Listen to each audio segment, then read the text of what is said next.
3 मिनिटात 30 बातम्या. Powered by बाबा जाधव मसाले, खजिना मराठी चवीचा. अस्सल खा, अस्सल रहा.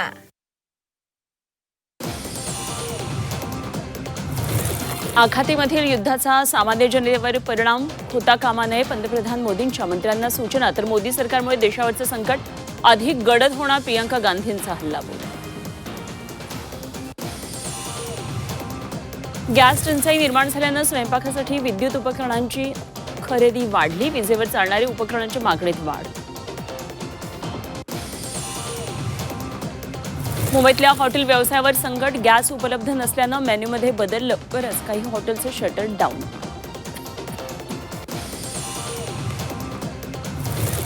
युद्धामुळे संभाजीनगरच्या एमआयडीसीतला उद्योग गॅसवर एलएनजीच्या तुटवड्यामुळे 30 कंपन्या बंद पडणार. हजारो कुटुंबांवर बेरोजगारीची कुऱ्हाड कोसळणार.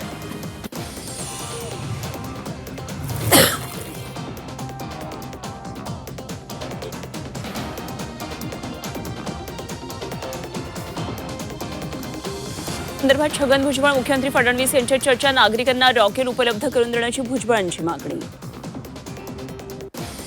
16 वर्षाखालील मुलांना सोशल मीडियाच्या अतिवापरापासून रोखण्यासाठी उपाययोजना करण्याचे प्रयत्न. आमिर खानसोबतच्या मुलाखतीत मुख्यमंत्री फडणवीसांची घोषणा.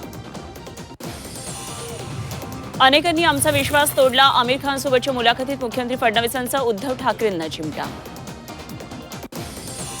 उपमुख्यमंत्री सुनेत्र पवारांची लाडक्या बहिणींसाठी मोठी घोषणा. मुंबई महानगर क्षेत्रातील शासकीय महिला कर्मचाऱ्यांसाठी लवकर या लवकर जा योजना. तर गरोदर महिलांना 1 वर्षांपर्यंत प्रसूती रजा. विधान परिषदेत बोलताना सुनेत्र पवार भाऊक. अजितदादांच्या आठवणीत कंठ दाटला. उपमुख्यमंत्री सुनेत्र पवारांना शब्दही फुटेना.